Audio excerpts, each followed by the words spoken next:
Est-ce que le rire est un facteur de bonne santé? Oui. Quand je suis en voiture, par exemple, et que je croise des gens au feu rouge qui me font qui n'ont pas le temps de parler, mais ils m'ont reconnu, ça leur a rappelé un truc marrant, et ils s'ouvrent et ils sourient, et ça me fait la même chose. Je vous jure que organiquement, il se passe quelque chose chez moi où je reçois comme ça des capsules de kiff, de bonheur, et j'ai l'impression de mieux vivre, d'être plus serein, en meilleure santé. Imaginez un monde où nous vivrions en meilleure santé, plus longtemps, avec plus d'énergie et moins de stress. Bienvenue dans le podcast Healthier Humanity. Je suis Jean-Charles Samuelian-Werve et j'interviewe des experts à la renommée mondiale, des athlètes de haut niveau ou des leaders visionnaires pour parler du futur de la santé, du bien-être et de la longévité. Je suis ravi que vous vous joigniez à nous dans ce voyage. Aujourd'hui, j'ai le plaisir d'accueillir deux invités pour un épisode autour du rire, de l'humour et de leurs effets sur la santé. C'est deux personnes qui font le même métier mais d'une manière un petit peu différente et on va découvrir pourquoi. D'abord, j'ai l'honneur d'accueillir Jamel Debbouze, qu'on ne présente plus, qui a fait du rire non seulement un art mais aussi une science parce qu'il partage, il a fait grandir beaucoup d'humoristes autour de lui en leur expliquant comment faire et qui a dit lui-même que le rire était un magnifique médicament pour aborder n'importe quelle situation. Pour l'accompagner, le docteur Christophe Panicelli, psychiatre et psychothérapeute spécialisé dans l'étude et l'application de l'humour en psychothérapie. Il est l'auteur d'un livre, La thérapie par le rire, et de nombreux articles scientifiques qui sont publiés. Merci à tous les deux d'être avec nous aujourd'hui. Avec plaisir. Merci de nous inviter. C'est le seul livre de psychologie qui contient comme mot-clé le mot hémorroïde dans son index. Pour des raisons scientifiques. Alors attention, c'est pas le contraire, c'est pas l'index de... Enfin, je savais pas qu'on allait commencer directement par les blagues de cul, mais... Bon, commence surpris, mais ça me va très bien. Ok. Mais d'abord, peut-être, racontez-moi pourquoi vous avez tous les deux décidé de placer le rire et l'humour au centre de votre vie. À toi, Jamel. Moi, si je dois commencer, tout simplement, comme je raconte toujours, je suis né dans une famille où tout le monde faisait de l'humour à des degrés divers, mes parents, mes grands-parents, mes cousins. Et donc, ça me paraissait tellement naturel d'utiliser l'humour aussi avec mes patients. Et puis, quand je suis devenu psychiatre, ça me paraissait naturel, mais je me suis posé la question de, est-ce que c'est bien sérieux? Et surtout, est-ce que c'est utile pour le patient, pour le faire avancer, pour lui faire du bien? Et donc, c'est comme ça que je me suis intéressé au sujet. J'ai commencé à lire tout ce qui était sorti là-dessus. J'ai découvert qu'il y avait différentes thérapies, notamment créées par Albert Ellis ou Franck Farelli, qui utilisent l'humour comme ingrédient central pour aider le patient. Et voilà comment je suis arrivé sur ce sujet-là. Eh ben, j'ai envie de dire la même chose. Ça vient souvent de l'enfance. Moi, j'ai des grands-parents qui étaient très, très drôles. Ma mère est très marrante. C'était une manière de dédramatiser le contexte dans lequel on vivait. Il n'était pas dramatique pour autant. Enfin, en tout cas, nous, on ne le vivait pas comme un drame. Probablement plus, mais c'était une forme d'expression naturelle que j'ai reproduit. J'étais même surpris d'être payé pour ça. Pour tout dire. Moi aussi, en fait. Je suis le seul pas payé pour ça. Aujourd'hui, oui. Certaines études, et on va rentrer à la fois sur le sujet avec des angles différents, mais montrent que le rire et le sens de l'humour peuvent allonger l'espérance de vie.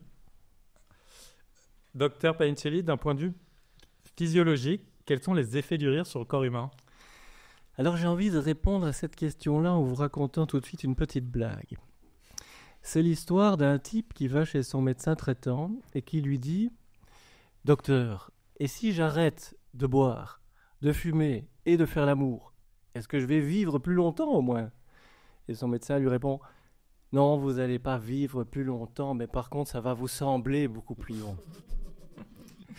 Elle est bonne. Mais maintenant, si je vous dis que cette blague-là, c'est un patient gravement alcoolique qui me l'a raconté, tout de suite, on sent qu'on a moins envie de rire et de trouver ça très drôle. Et donc, ça montre bien que, parce qu'on sent que ce patient-là, sans doute, utilise l'humour pour minimiser les risques qu'il prend avec sa santé. Et donc, ce que je dis toujours, c'est que l'humour, c'est un outil. Et un outil, on peut l'utiliser d'une façon positive ou d'une façon négative, comme n'importe quel outil. Si je prends la guitare qui est là, par exemple, eh bien, une guitare, c'est un outil génial pour faire de la musique, pour chanter des chansons, etc., pour détendre l'atmosphère, pour passer une bonne soirée avec des amis. Par contre, si on l'écrase sur la tête de quelqu'un, eh bien, on voit tout de suite que ça va pas être très bon pour sa santé. Ah ben, l'humour, c'est la même chose. On peut l'utiliser aussi pour agresser les gens, pour harceler les gens. Il y a des jeunes qui se suicident à cause du harcèlement sur les réseaux sociaux. Et donc, l'humour, c'est un truc génial et magnifique, mais on peut aussi l'utiliser de façon négative.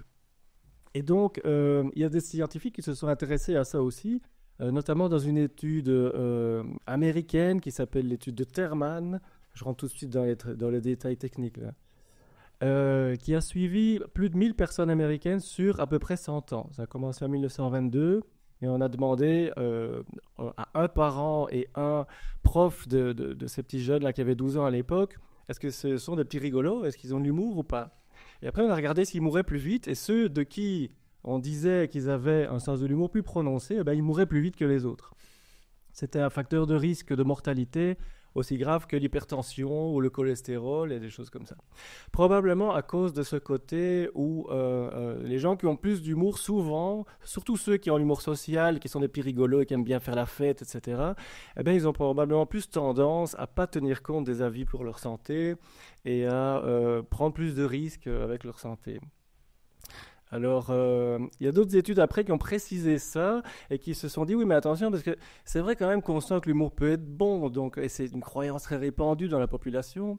Et donc, il y a une autre étude qui a été faite en Norvège sur 50 000 personnes là-bas, qui a duré 15 ans. Et là, ils ont posé deux questions. Ils ont séparé l'humour social, des gens qui aiment bien faire la fête, et l'humour cognitif, des gens qui savent reconnaître les petits côtés comiques des situations pour mieux la gérer après. Ils ont vu que donc, ce sens de l'humour social, en effet, ça confirmait que ça augmentait la mortalité, mais que par contre, le sens d'humour cognitif, en effet, avait un effet positif sur la santé et sur la diminution de la mortalité. Jamel, tu nous racontais tout à l'heure une anecdote sur avoir vu l'effet du rire sur quelqu'un et de l'humour. Est-ce que tu peux nous raconter de toi, de manière très réelle, des histoires où l'humour a eu un impact sur la santé des gens? Ouais, sur la santé, oui, par extension, et sur le psyché, c'est certain, tout de suite. J'ai pris des cours d'improvisation théâtrale. C'est un outil extraordinaire parce qu'il n'y a pas l'aspect pompeux du théâtre avec ce texte qu'on doit apprendre par cœur, rentrer dans des personnages. Là, vraiment, on fait appel à l'imaginaire et à notre propre identité. Et je me souviens d'un cours d'improvisation théâtrale à Bordeaux. Une fillette, je sais pas, devait avoir 15-16 ans. Elle était pas bonne à l'école, ça se passait pas bien dans sa famille apparemment. Et elle se laissait complètement aller. Elle avait les cheveux comme ça. Tu sentais qu'elle se négligeait vraiment, quoi. Et on lui a demandé de rentrer dans le cercle. Et elle est rentrée dans le cercle en mettant ses cheveux sur son visage. Et elle parlait à peine, elle était comme ça, elle faisait pas trop. Bon, on comprenait rien à ce qu'elle disait. Le prof lui a demandé juste de dégager son visage et de lever la tête pour regarder les gens. Et elle a eu beaucoup de mal à faire ce geste. C'est là que je me suis rendu compte que quand même, ces choses qui peuvent paraître complètement anodines pour certains sont une montagne pour d'autres. Donc elle a mis, je sais pas, 10 minutes à relever ses cheveux, à relever la tête. Et là, ils l'ont applaudi et elle est sortie. Elle n'a rien dit. Bon, elle n'a même pas fait l'exercice. Et il a filmé sa progression, la progression de ce groupe, dont cette fille. Et la semaine d'après, elle est revenue. Elle s'était attachée les cheveux, déjà. Elle est rentrée dans le cercle. Et là, elle a commencé à parler. Alors, c'était pas tout à fait audible encore, mais elle avait vraiment fait un progrès significatif. Et elle se négligeait toujours. Hein. La 3e semaine... La 2e fois où elle est arrivée, elle a fait un petit effet. Ça a fait un peu rire. Elle est repartie. La 3e semaine, elle s'était apprêtée pour le cours. Ses cheveux étaient super bien tenus. Et elle est rentrée et c'était complètement audible. Elle assumait enfin. Elle regardait les gens dans les yeux. À la fin du cycle, c'était l'une des meilleures. Elle s'était complètement ouverte. Elle était complètement épanouie. Les rires qu'elle provoquait la nourrissait, la galvanisait, les applaudissements pareil. Et elle a fini par être une bonne élève. Et ça, c'était physique. J'ai vu cet enfant s'ouvrir comme une fleur s'ouvrir, tu vois, avec le rapport au soleil. C'est cette considération que te donne le public, le regard des autres. Et quand le véhicule, c'est le rire, j'ai le sentiment que ça nous libère quelque part, ça nous donne confiance en nous. Et c'est une manière très forte et très rapide de sociabiliser. Ça a le même effet qu'un ballon de foot. Vous arrivez dans n'importe quel pays au monde, vous posez un ballon, vous le faites rouler, il y aura quelqu'un pour vous le rendre. Ça a cette force. Et pareil, si l'une des personnes les plus connues au monde, c'est Charlie Chaplin, c'est pas pour rien. Il avait le corps, évidemment, mais il avait cette faculté de nous faire rire avec des drames absolus. Donc, je pense, oui, vraiment que le rire, ça a un impact direct sur le mental, et le mental a un impact direct sur la santé. Tout ça est lié. Et en parlant de ça, est-ce que vous pouvez nous parler, docteur, de la théorie du relâchement qui suggère que le rire permet de libérer la tension physique et psychique? Oui, tout à fait. Donc il y a plusieurs théories de l'humour et la théorie du relâchement, c'est une de ces de trois théories principales, on peut dire. C'est celle qui explique que quand on fait attention à quelque chose ou si on est stressé par quelque chose, eh bien il y a comme une accumulation de tension et d'énergie psychique et parfois l'humour, ça permet de relâcher d'un seul coup toute cette énergie psychique. C'est une théorie qui a été vulgarisée ou rendue connue par Freud et Emmanuel Kant avant lui, et surtout qui a après permis de conceptualiser les différentes manières de gérer la souffrance qu'a l'individu humain par la psychologie. C'est ce qu'on appelle les mécanismes de défense contre l'anxiété. Depuis Freud, ils ont fait la liste de tout ça, il y en a à peu près une trentaine.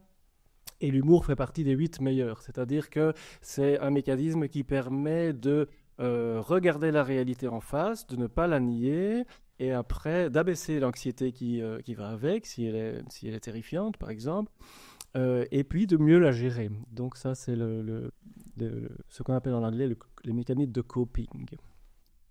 Jamel, est-ce que toi, à titre personnel, tu as ressenti que justement l'humour t'aidait à libérer ta tension, libérer ton stress et ton anxiété? Est-ce que tu l'as ressenti? Oui. Après, comment tu le vois après avec ton public aussi? Mais non seulement je l'ai ressenti, mais c'est un outil. C'est un outil dans ma vie. Je me sers de ça régulièrement. Et encore faut-il s'en rappeler. Tu vois, toutes ces situations ne sont pas faciles à gérer, mais la plupart du temps, dédramatiser, désamorcer, ça permet de prendre de la distance. Réagir à chaud, réagir instinctivement, spontanément. C'est pas forcément, ça dépend des situations, mais c'est pas forcément la meilleure façon de faire. Alors que, effectivement, à chaque fois qu'il y avait une tension au sein du Comedy Club, là récemment, entre deux comiques, et c'est une vanne qui a permis de détendre l'atmosphère. Tout le monde a ri en même temps, et on a pris tous ensemble la mesure du grotesque de la situation, tu vois, et on est passé à autre chose. Et c'est vrai que ça permet vraiment de désamorcer pas mal de choses. C'est un outil extraordinaire à plein d'égards, le rire. Ça rétablit une connexion entre les gens aussi, qui parfois étaient dans une tension ou dans un conflit. Et tout d'un coup, on peut se sentir de nouveau frères, quoi, sur le même pied d'égalité. Ouais. Du moment que c'est pas moqueur et que ça rabaisse pas la personne, ça rétablit la relation comme ça de façon très forte. Hein. Bien sûr. Et du coup, on en parlait, quels sont un peu les différents types d'humour et de rire? Et toi, quelle est ta panoplie, par exemple, d'humour? Est-ce que tu as codifié un peu ça, les différentes cordes et les différentes stratégies? Et comment ça se traduit après d'un point de vue clinique? Je serais intéressé d'avoir les deux. Non, j'ai pas codifié. J'ai rien hiérarchisé. En tout cas, il y a différents supports. Tu vois, la scène, ça n'a strictement rien à voir avec faire une comédie au cinéma. Le rire ne parvient pas de la même manière, le temps n'est pas du tout le même, il y a une spontanéité et une urgence, une dangerosité même sur scène, tu vois, si t'es pas drôle, t'es mort, c'est tout, s'il n'y a pas de rire, t'as pas d'oxygène, alors que dans une comédie, le rire tu le consommes quasiment 2 ans après avoir joué la situation, dans une salle, à travers un écran, c'est vraiment complètement différent. tu prends pas le même plaisir. Il y a quelque chose d'organique et de beaucoup plus fort sur une scène, c'est évident. La vibration même que te provoquent les rires, ceux qui te parviennent, il y a une espèce d'onde positive à chaque fois. C'est pour ça que tu as fait rire une fois sur scène dans ta vie, tu y retournes comme une espèce de drogue parce que ça fait du bien à ton âme. Tu vois, vraiment, ça nourrit à plein d'endroits. On a l'impression d'exister, on a l'impression d'avoir, on a pris beaucoup de plaisir, mais on a l'impression aussi d'avoir été utile. Maintenant, toutes les formes d'humour possibles et imaginables ont à peu près le même effet chez le récepteur. Sauf sur scène où là, l'émetteur prend énormément de plaisir en même temps que le récepteur. Si ce n'est plus.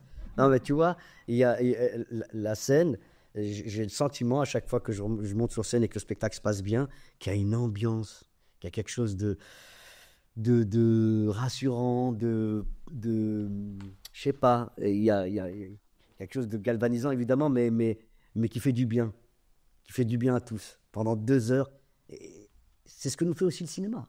Enfin, tu vois, quand on réussit à sortir de ses problèmes pendant 2 heures, c'est extraordinaire. Il y a que le spectacle qui donne ça, j'ai le sentiment. Oui. Et docteur, vous voyez différentes typologies de rire, et est-ce que vous avez étudié Vous avez parlé tout à l'heure des 2 rires de cette étude norvégienne. Est-ce qu'il y a d'autres catégorisations et d'autres réflexions là-dessus? J'ai envie de réagir à ce que dit Jamel aussi, parce que ça me fait penser que moi, mes spectateurs, c'est les patients, et en fait, c'est pas des spectateurs, c'est plus moi en premier lieu qui suis spectateur de leur vie et de tout ce qu'ils me racontent, et surtout de la souffrance qu'ils viennent m'apporter. Donc il y a quelque chose de très différent dans le sens où moi, je suis d'abord devant quelqu'un qui souffre, quoi, et qui vient me raconter son histoire et qui vient essayer de s'en sortir mieux avec son histoire. Et alors moi, quand j'utilise l'humour là-dedans, quelque part, c'est peut-être un peu aussi pour survivre par rapport à toute cette souffrance qu'on me bombarde dans la figure toute la journée, quoi. Ouais. Et comme j'avais ça un peu dans ma famille dès le départ, ben, je me suis mis à utiliser ça aussi dans C'est exactement ça, ces c'est sûr. circonstances-là, quoi. C'est sûr. C'est un bouclier à tout. Voilà, pour survivre moi, et puis pour essayer de tirer le patient dans le bon sens, pour dire allez viens par là, ça va être plus marrant si on va par là ensemble, plutôt que de rester à se morfondre comme ça. Mais si je peux me permettre, Oui. pour rebondir sur ce que vous dites tous les deux, il y a un élément, moi en tout cas qui m'a vraiment beaucoup aidé, c'est le corps, en plus de l'esprit. C'est d'engager mon corps. Tu vois, l'improvisation théâtrale, ça devrait être un outil, De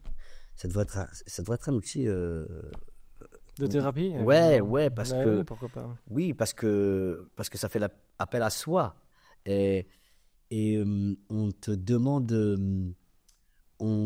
un effort déjà. Mhm. Tu vois, tu n'es pas juste là à te plaindre. C'est important. C'est vrai. C'est aussi être actif qui compte. Être dans l'action. Oui, Ouais. si tu n'es pas, c'est l'aspect organique moi qui m'a le plus galvanisé, qui m'a le plus fait kiffer. Et puis évidemment, quand tu sais jouer avec ton corps, tu peux t'en servir pour faire rêver les gens en dansant ou pour les faire rire. Chaplin, tu vois, De Funès, j'en passe et des meilleurs. Moi, j'avais besoin de mon corps, de l'engager dans tous les sens pour plein de raisons. Et je trouvais que l'improvisation théâtrale, ça nous obligeait à nous auto-analyser d'une certaine manière et à nous pousser hors de notre zone de confort. Parce qu'il y a la plainte, le constat que je ne suis pas bien, que je suis ci, que je suis ça, que je suis... Mais tu ne peux pas t'en sortir si tu ne fais que parler. J'ai le sentiment. Il faut aussi engager le corps. Et regarde, moi, ma mère, elle est très, très, très drôle. Elle ne parle pas très bien français. Elle parle très bien arabe, mais elle a une langue bien à elle. Plus son corps, parce qu'elle n'est pas très grande, elle est de ma taille, plus son corps, elle réussissait à dédramatiser des situations follement tendues. Parce qu'elle avait conscience qu'il fallait qu'elle détourne l'attention d'une certaine manière. Et elle s'est trouvée comme outil le rire. Elle se servait de sa voix, de son accent, de sa verve, mais surtout de son corps. Et j'ai vraiment le sentiment que quand nous, on fait rire, on a on a à notre disposition des outils, mais il est impensable de faire appel qu'à des trucs purement techniques. Vous voyez, c'est forcément l'addition de plein de choses qui vous réveillent. C'est pas simplement que de rire. Tu vois, c'est aussi le provoquer. Enfin, je sais pas si je suis clair. Ouais. Et on le provoque physiquement, j'ai l'impression. Et je trouve ça très intéressant ce que tu dis parce que en psychothérapie et en psychiatrie, ben, peut-être en médecine toujours, l'idée c'est qu'après on va renvoyer les gens dans la vraie vie et comme si on les lançait dans l'arène, quoi. Oui. Et dans l'arène, c'est pas toujours sympa, quoi. Non. Les gens autour d'eux sont parfois Ouais. cruels, etc., etc. Donc le but, c'est de pouvoir réagir à tout ça de façon la plus adaptée possible. Et si on a fait de l'impro, peut-être bien que ça peut aider. Moi, j'ai déjà envoyé des patients s'inscrire à des clubs d'impro parce que ils avaient une phobie sociale, comme on dit, tellement peur de regarder les gens dans les yeux ou de parler à la caissière, etc., que je me dis, mais il faut qu'ils pratiquent quelque chose. Et donc, je trouvais que c'était un outil très très intéressant pour les lancer dans l'arène, quoi. Et même pour régler des conflits. Je me souviens, moi, je donnais des cours d'impro à Trappes, et c'était chaud quand même. On était en ZEP, tu vois, et moi, j'étais très jeune. J'avais dans ma classe Issa Doumbia, j'avais des gamins. Et il y a une bagarre. Une bagarre, pour un prétexte ridicule. Une bagarre que j'ai séparée. J'ai assis les deux protagonistes, et tous les autres sont assis. J'ai pris 2 gamins que j'ai briefés et je leur ai demandé de rejouer leur conflit, en les imitant. Ils sont foutus de leur gueule. Mais tout le monde était mort de rire en même temps. On est passé à l'exercice suivant derrière sans problème. Et eux aussi, peut-être, ils Mais ont oui, ri de leur mais propre oui, situation. mais c'est surtout eux. Je les ai mis, je te dis, spectateurs de leurs propres conneries. Ben oui. Ils se sont vus faire n'importe quoi. Et c'était irrésistible, tu vois. Ça a fait rigoler tout le monde. Allez, stop, on est passé à autre chose. Ouais, tout à fait. Ouais. Et là, encore une fois, le corps, on va chercher le rire, on est dans la parodie, on se fout de la gueule de la personne qui s'est mal comportée, donc on a de la distance, et puis on engage tout le monde. Il n'y a pas de jugement. C'est surtout ça le plus important, pour rire tranquillement. Ouais, On n'est pas dans la moquerie, hein. On n'est pas dans un jugement de valeur, on rit d'une situation, d'un comportement. Parce que l'ambiance aussi dans le club D'impro, d'impro bien sûr. est bienveillante globalement. Bien sûr, ça le permettait. Donc si tout le monde rit, on sait qu'il y a de l'amitié, quoi. Bien sûr, Ouais, c'est ça. bien sûr.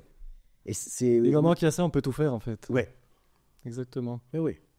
Du coup, ça me pose plein de questions. La première, c'est, on parlait de cette relation du corps, mais qu'est-ce qui se passe dans notre cerveau et dans notre corps en tant qu'être humain quand on rigole? Est-ce qu'il y a des hormones spécifiques qui sont relâchées? Enfin, qu'est-ce qui se passe physiologiquement? Alors ça, c'est une question un peu piège, peut-être, parce que il y a plein d'études qui ont été faites, mais il n'y a pas grand-chose qui en est ressorti, en fait. C'est-à-dire, ils ont trouvé plein de trucs. Par exemple, ils ont trouvé que quand les gens regardent des comédies et rient, alors il y a plus d'immunoglobuline A dans la salive. Oui, mais bon, alors après, ils ont oublié de vérifier si c'était le matin ou le midi qu'on a fait l'expérience, parce que l'immunoglobuline A dans la salive, ça varie en fonction de la journée. Donc après, finalement, c'est pas du tout ce que ça veut dire, ce qu'on a trouvé comme données scientifiques, quoi. Donc il y a plein d'expériences qui ont été faites pour mesurer différentes choses. Sur les hormones, par exemple, ils n'ont pas trouvé grand-chose. On dit toujours que ça augmente les endorphines, mais ils n'ont pas trouvé grand-chose, manifestement. Donc c'est... la croyance comme quoi l'humour est bon pour la santé, elle est très très forte, mais elle n'est pas vraiment étayée par des données scientifiques, sauf de ce que je disais tout à l'heure, de cette étude-là en Norvège notamment, qui a montré que quand on a un regard rigolo, un regard capable d'aller chercher les côtés comiques des situations, ça peut aider à être plus longtemps en vie après. Mais au niveau vraiment physiologique, ils n'ont pas trouvé beaucoup de données très intéressantes. Mais pour autant, sur le corps, ça provoque vraiment quelque chose de physique. Il m'arrive de faire la gueule, comme tout le monde. Même toi. Ouais, vraiment. Je me réveille, je suis tasse de travers. Je croise des gens qui veulent faire des selfies. Je vais chercher une énergie considérable pour selfiser parce qu'ils n'ont rien demandé. C'est la première fois qu'ils me croisent. Même à la 120e personne, je vais chercher une énergie de fou alors que j'ai passé une mauvaise nuit. Et à contrario, quand ça m'est arrivé souvent, je sais que je vais jouer ce soir, je suis heureux, je me réveille en étant heureux. Je garde cette banane. Elle me transporte jusqu'au soir. Le soir, je me pose pas question, je suis heureux. Je joue, ça se passe super bien. Et je me couche heureux. Tu vois? Il m'est arrivé... alors là, c'est parce que j'avais un objectif cool. Mais peu importe, j'imagine que... Et il m'arrive aussi de me réveiller heureux, content, sans aucune raison valable. Et de le tenir toute la journée. Je passe pas la même journée avec la banane. Enfin, avec cette espèce de détente. Et même parfois, je la provoque. Il m'arrive de me dire, j'ai aucune raison de pas sourire là. Tu vois, ou de pas être content. Oui, c'est ça. Je m'en rappelle. Et ça me repimpe un peu. Mais il y a des gens qui t'énergisent. Moi, je trouve quand tu es avec quelqu'un qui te fait rire, tu sors énergisé, tu as envie de passer plus de temps, tu sors de cette discussion une meilleure personne que ce que tu es rentré. En tout cas. Alors qu'il y a des gens, tu ressors, tu as un peu envie de mourir. Ouais, c'est vrai. C'est super important d'être avec des gens quand même qui t'envoient de la positivité, de la bonne vibe. C'est sûr. Et en effet, il y a moyen de se reconnecter soi-même activement. Hein, ça, il y a des psychologues américains et hollandais qui appellent ça le laughing state. C'est repenser à quelque chose de chouette qui nous fait vraiment plaisir. Par exemple, repenser à le truc qui nous a fait le plus rire dans notre vie. Oui. Ce souvenir-là, c'est reconnecter, ça met de bonne humeur. Ouais, et ça permet d'accueillir les gens autrement. Par exemple, quand on accueille les patients en thérapie qui sont souvent... Aucune idée. Je ne peux pas... Moi, je serai capable de vous dire si c'est bon pour la santé, le rire. Mais il est évident que c'est plus facile de vivre avec. Et ça facilite beaucoup de choses. La vie est meilleure. Ton état intérieur, déjà. Tu vois, ton mindset. Ça se dit mindset? Mindset. Je suis bilingue, moi. C'est beau. Non, c'est vrai. Peut-être on peut enchaîner sur les différents styles d'humour qui ont été étudiés dans différentes études. Donc, comme on disait, il y a plein d'études qui ont été faites sur les gens qui ont le sens de l'humour. Est-ce qu'ils sont en meilleure santé? Est-ce qu'ils ont une plus grande tension artérielle? Non, etc. Ils n'ont pas une plus basse tension artérielle, enfin bref. Et alors, il y a des psychologues qui se sont dit, mais au fait, le sens de l'humour, c'est un truc très complexe. On dit ça en quelques mots, mais c'est pas qu'une manière de faire de l'humour. Et donc, par exemple, il y a l'équipe de Martin qui a séparé l'humour en 4 manières différentes de faire de l'humour. Il y a faire de l'humour pour se mettre en valeur soi-même, par exemple, quand on raconte une blague et alors on montre que soi-même, on connaît la fin de la blague. C'est déjà très différent que faire de l'humour dans un groupe pour mettre tout le monde à l'aise. Ça, c'est Mandela qui est coincé dans un ascenseur et qui fait plein de petites blagues comme ça pour faire rire tout le monde et plus personne ne stresse dans l'ascenseur coincé. Ça, c'est l'humour d'affiliation. Et puis, il y a des gens qui font de l'humour pour agresser les autres et pour les rabaisser, hein, pour se valoriser eux-mêmes, peut-être. Et puis, il y a l'humour sarkozien. Par exemple, éventuellement. Et alors, il y a l'humour aussi... Ça sera coupé au montage? Rien ne sera coupé.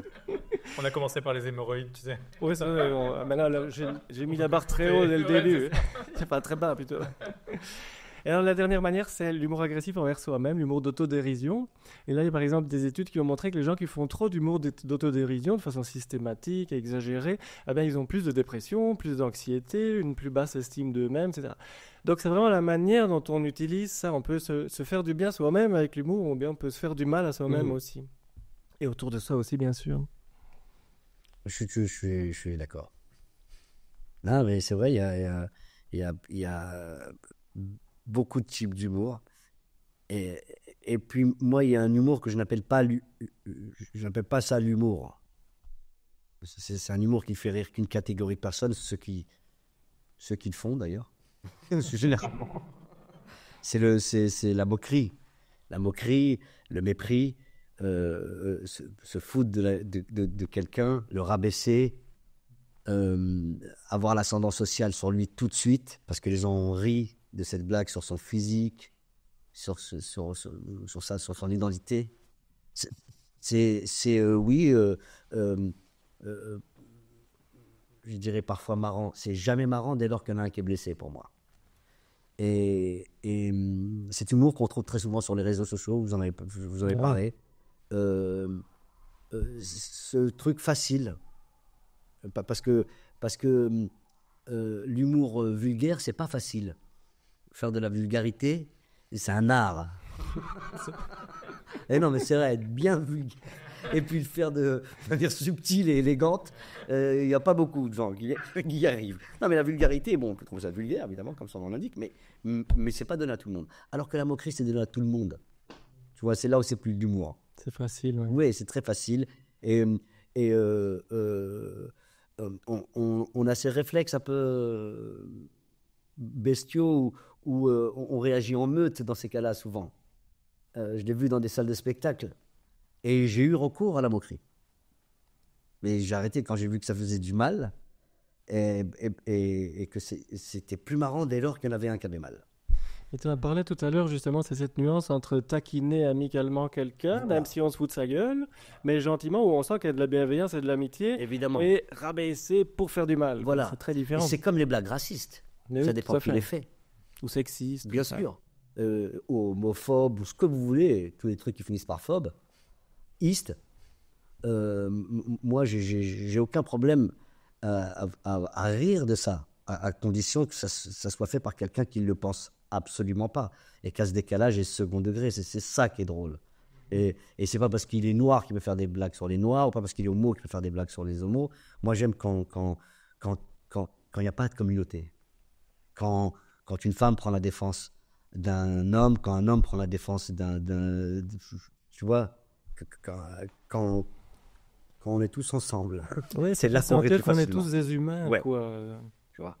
Sur le même pied d'égalité. Ouais. Mais du coup, j'ai l'impression que comme un bon outil sur scène, il y a un peu d'autodérision. Et on disait que l'autodérision a des limites aussi. Quel est le bon degré d'autodérision qu'on peut avoir et comment la pratiquer? C'est justement intéressant de poser la question à Jamel parce que beaucoup d'humoristes seuls en scène font beaucoup d'autodérision. Moi, je dis souvent que c'est une manière géniale pour descendre de la scène, quoi, descendre de son piédestal, que moi je suis tout seul sur la scène et puis je me mets au même niveau que vous. En tant que thérapeute, c'est un outil super parce qu'on est toujours aussi sur la position supérieure parce que c'est le patient qui vient me parler de ses problèmes sûr. et nous jamais et nôtres, ou presque. Et donc on est toujours dans la position de celui qui va expliquer comment il faut faire parce que l'autre il sait pas le faire. Et donc faire de l'humour en se moquant un petit peu de soi-même, ça permet de dire ok, on est dans la même équipe quoi et on va réfléchir ensemble. C'est la meilleure manière d'aborder une conversation. Oui. Oui, parce que qu'est-ce qui... Il n'y a pas de règle, mais ce qui fait généralement le plus rire, c'est l'identification. Parce que quand tu as le sentiment qu'il parle de toi. Oui. Et il peut parler de toi que s'il se met à ton niveau. Et là, tu es déjà trop grand, effectivement. Tu es éclairé, et l'autodérision permet vraiment de rentrer tout de suite en connexion. Parce que là, on dit, on est ensemble, on est pareil. Je vais vous raconter ce qui m'est arrivé la veille. Ça vous est certainement déjà arrivé. Et vous n'êtes pas seul. C'est ça, exactement. Et là, C'est se sentir. voilà. Ouais. Et là, il se passe, il y a une connexion possible. Et de toute façon, c'est ce qu'il y a de plus marrant de se foutre de sa gueule. C'est vrai. Je fais que ça, moi, toute ma vie. Mais tu vois, ce qui est intéressant, c'est de réaliser que c'est des situations particulières, être sur scène ou bien être thérapeute en face d'un patient. Là, c'est des situations où c'est utile, où on a besoin d'autodérision pour rejoindre l'autre en face de soi. Par contre, si on fait ça toute la journée, tout le temps, moi j'ai des patients, des fois ça me rend triste de dire mais arrêtez de vous foutre de votre gueule tout le temps, vous êtes en train de vous rabaisser toute la journée. Et ça ne doit pas faire du bien au moral. À la fin, on sent bien que ça entretient une ambiance comme Ouais, c'est ça, un mécanisme. morose. En fait, Oui, mais alors quand ils se mettent à utiliser l'humour tout le temps Ouais, comme c'est ça, bien. pour faire peut-être alliance avec la personne en face, qu'ils sont bloqués là-dedans, ça leur rend plus service à la fin, et ça entretient la dépression ou l'anxiété. Ouais. Non, alors c'est un artifice de narration, l'autodérision, évidemment, heureusement. En ce qui me concerne, en tout cas. Mais c'est vrai que de toute façon, c'est une manière vraiment de connecter. C'est indéniable. De toute façon, sinon on est condescendant. Oui, c'est ça. Il n'y a pas d'autre C'est une alternative. situation où tu as besoin de ça, sinon tu es condescendant. Sinon, en tu es fait. condescendant tout de suite, je trouve. Tout à fait. Et moi, c'est la même chose. Oui. Ouais. Déjà qu'on est sur un piédestal, Eh oui. on vient à votre cabinet, on vient dans nos salles de spectacle, c'est des gens qui se déplacent à nous. Oui, c'est ça. Et déjà, en soi, il y a un rapport hiérarchique qui s'installe, que tu le veuilles ou non. Tout à fait. Il faut casser cette barrière immédiatement. Et ils viennent chercher, ils viennent chercher soit du réconfort, soit de passer un bon moment, soit d'oublier, soit de déconnecter pour reconnecter avec autre chose. Mais ils viennent chercher quelque chose. Oui. J'aime bien quand tu dis il faut casser ça immédiatement. Moi, tu sais, quand les gens sonnent à ma sonnette, alors je les vois sur le petit écran, là, quand ils sont dans le hall d'entrée, alors je dis bonjour, c'est très fort dans le micro. Alors ils sont un peu secoués, et déjà ça casse quelques grammes. Ils sont un peu surpris par bon, c'est quoi cette ambiance ici? Je trouve que c'est intéressant ce que dans pendant une psychothérapie ou quand on vient vous voir, quand on vient de voir, les gens peuvent avoir des situations très complexes, très difficiles. Et est-ce qu'on peut utiliser justement cet outil du rire dans toutes les situations? Et quelles sont les limites, quels sont les conseils qu'on peut donner? Et après, je suis intéressé, Jamel, est-ce que parfois tu as utilisé le rire et en fait, fallait vraiment pas utiliser le rire à ce moment-là? On prend un risque en fait à chaque fois. Donc c'est beaucoup plus dangereux d'utiliser l'humour et la provocation par rapport au patient que de juste rester silencieux et de faire ah. Donc on s'engage soi-même et on rentre dans l'arène quoi justement avec le patient. Donc on s'implique beaucoup plus et c'est ça qui rend la thérapie intéressante, je pense. C'est que du coup, on a vraiment un travail en équipe avec le patient et on ne le laisse pas juste tout seul à dire bon, ben maintenant, on va voir ce que vous allez faire de mieux avec tout ça. Mais c'était quoi le début de la question? Du coup, est-ce qu'il y a des situations où on ne peut pas le faire et où ça a complètement échoué? Non. Ouais. Alors, comme on disait tout à l'heure, à condition qu'on est capable de faire sentir au patient qu'on l'aime bien, qu'on est bienveillant, qu'on comprend sa situation et qu'on comprend pourquoi la situation le fait souffrir. Donc, d'être capable de se mettre à sa place, ça c'est une chose, ça c'est l'empathie, mais aussi de transmettre cette empathie, de faire sentir cette empathie. Parce que même si on a plein d'empathie à l'intérieur, mais que le patient ne la voit pas, ne la sent pas, ben, il peut continuer à croire qu'on n'a rien compris et qu'on est sur notre piédestal en train de le juger. Donc, il faut être capable de faire sentir ça. Une fois qu'on peut faire ça, on peut rire de tout, quoi. De n'importe quoi, même de situations super tragiques. Je sais pas moi, quand les gens viennent chez moi et qu'ils ont un problème de deuil parce que quelqu'un de proche est décédé, souvent à partir d'un certain moment dans la conversation, je me mets à parler avec le mort en m'adressant au plafond. Et donc c'est des trucs tragiques, mais alors tout d'un coup je dis ah bah ouais t'as vu qu'est-ce qu'on va faire avec lui maintenant, etc. Et alors ça introduit quelque chose de très décalé et tout d'un coup et de très surprenant, mais dans une situation complètement tragique. Et c'est ça justement qui est intéressant, c'est que tout d'un coup ils vont vivre la situation carrément d'une autre manière que celle dont ils la racontent d'habitude, et c'est triste et on en pleure, etc. Donc on peut rire à peu près de tout. Il y a sûrement des humoristes qui ont dit ça, mais oui, c'est ça. Qui est-ce qui a dit ça? On peut rire de tout, mais pas avec n'importe qui. Bon, mais moi je dirais plutôt on peut rire de tout, mais pas dans n'importe quelle relation, qualité de relation. Oui, ça dépend de la qualité sûr. de relation Bien qu'on a sûr, avec la personne. Bien sûr, ça dépend de quoi est chargée la personne en face de vous. C'est ça. Évidemment. Ouais. On n'est pas obligé d'avoir les mêmes idéologies pour rire ensemble. Mais s'il y a un endroit où vous êtes arc-bouté, c'est comme pour un ostéopathe. Oui, c'est ça, oui. Si c'est coincé, il faut passer par des massages et des massages et des massages avant de faire craquer. Vous voyez ce que je veux dire? Oui, c'est ça. Ouais. On peut faire craquer, j'en ai vu, moi, des très, très arc-boutés. Et ils changent d'avis, c'est ça qui est intéressant. Ils finissent par bouger, parce que le rire permet ça. Tu as un jugement de valeur sur moi.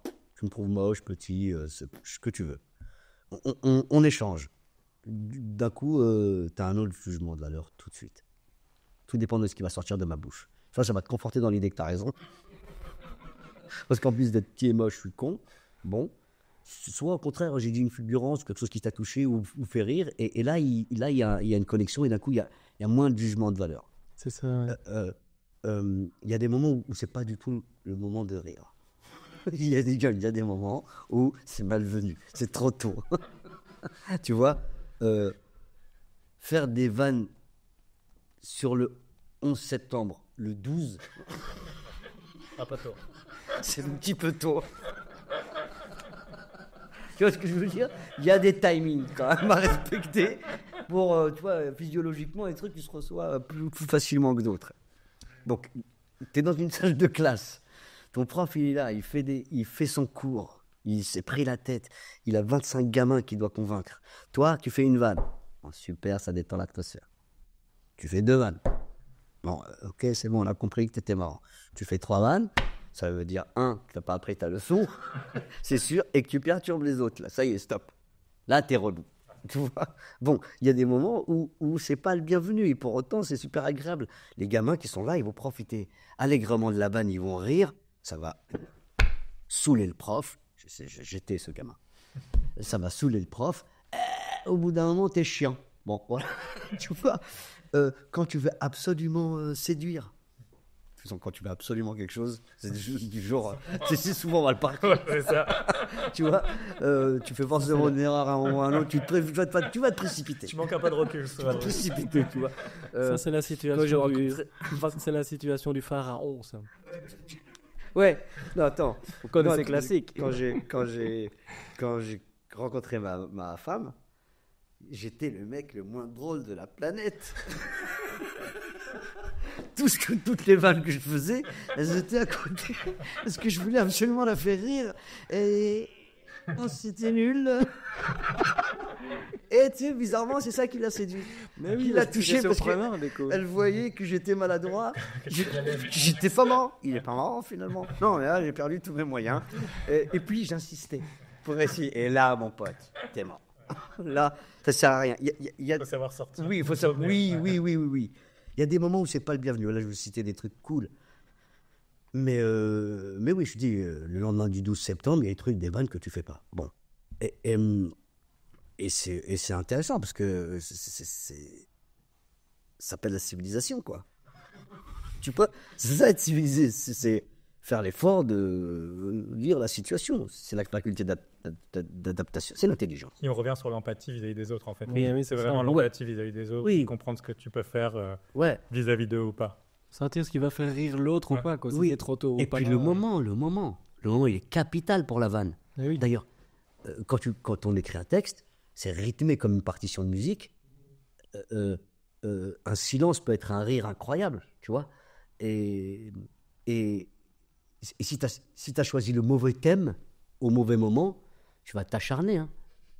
Mais tu vas gêner plus qu'autre chose. Et ça marche pas. Non, c'est assez complexe.